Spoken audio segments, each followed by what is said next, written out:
Okay, after a lot of research, a lot of thought, communication from our whole offensive staff, and really breaking down all of spring and all of fall, we've made a decision that we anticipate playing both guys in the opening game. And that really is about how well both the guys did. At times when you start to think maybe it was going to separate, the other guy would come and have a big day. So for us, we look at it as a great thing. We got two guys that we feel great about. We don't feel like we have to limit our offense with either one of them in there. You know, limitations maybe early that they had early on when they got here, they worked on, really improved, and so it's a great thing. That doesn't mean equal reps. I don't know any of that stuff right now. It just means that we anticipate playing both guys in the game, and we'll continue to evaluate this week. You know, just like we do that with the positions all the time. You know, continue to every day evaluate it, challenge them to do better, and then we'll make a decision when we get over there who will go first. Gotcha. I have nowhere to go with that. Covered all the possible ways, all the shots you could take. So you're not going to make that decision till Tuesday, before Tuesday? We'll make the decision who goes first when we get over there. Both guys are getting equal reps, just like they have all along.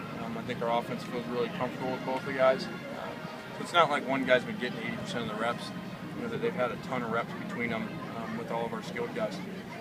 Well, as well as they both may have done, that does go away from one guy knowing he's the guy, the team knowing that's the guy. Are you concerned at all that you're losing, that the quarterback who would be starting is losing that, and that the team is losing that ability to, you know, rally around the guy? Well, ideally we're going to get to that.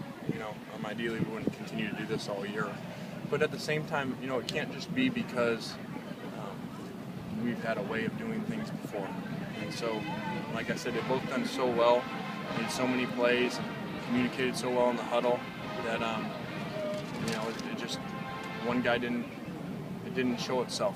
You know, that one guy was above the other guy. So we do it all the time with other positions, and just so we're not going to be stubborn and just name a starter because we're supposed to, or because that's what we've done for 100 years, whatever that is. We got to do with all of our decisions what's best for our team that we feel. Have you talked to them about it? Yes. And how was that received by each of them? You're going to have to ask them. They didn't really say much. What is it going to take for that one quarterback to separate himself eventually in the season? You know, it's the same stuff we always talk about, but now we get to see it in the game setting. You know, we're in college. We don't get real preseason games. Our quarterbacks haven't been live, and so you know they haven't played a whole lot for us, obviously, and especially with this season and this team. And so we're going to get a chance to potentially see that.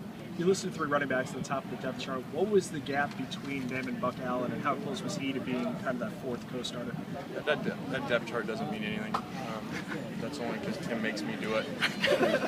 Put about 5 seconds thought to it. So we're still competing every day out here with our guys, whichever ones are still left, healthy, and so that doesn't mean anything. How is Deion Bailey doing? Is he back doing full practice? Yeah, Deion's doing most of the stuff. Still working his way back. Really, today was kind of the first time that he did some team stuff, so we'll keep pushing him. How about some of the other guys that have been in yellow jerseys? Are they able to go full contact yet, or are you still being cautious with them?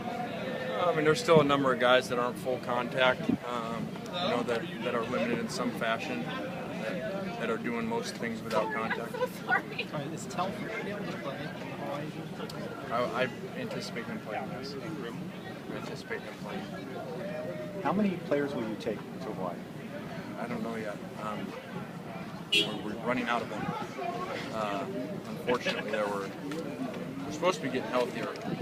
There were 19 that did not practice at all today, so I don't know. You know, because we have school too.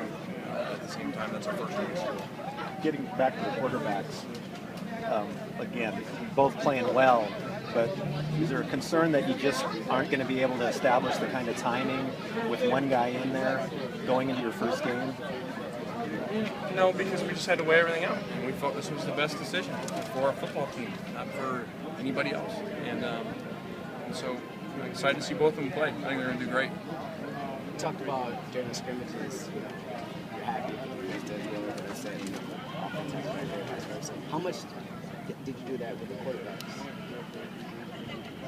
Say that again, I'm sorry. You talked about being torn because you're happy with the defense had a Right. good day. How much was that with the quarterbacks? If Cody had a good day and next year the vice versa? Oh, no, that's not like that because you're rooting for both of them, obviously, and so when they do good, you're excited.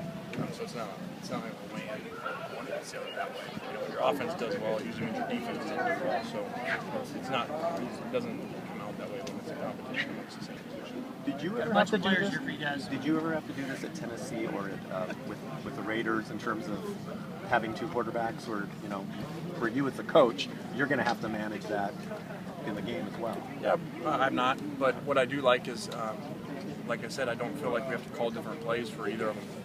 I think they both can run our whole offense. They do it really well.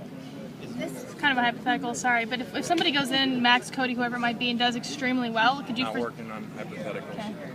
This time last year, USC was ranked position #1, Matt Barkley for his senior season. Obviously, things are different now. What is the overall feeling heading into this season? Well, I think guys are excited. There's a lot of competition out there. We're working to get guys healthy as well, get back to create more competition. So that's so long ago and so far removed from any of our thoughts.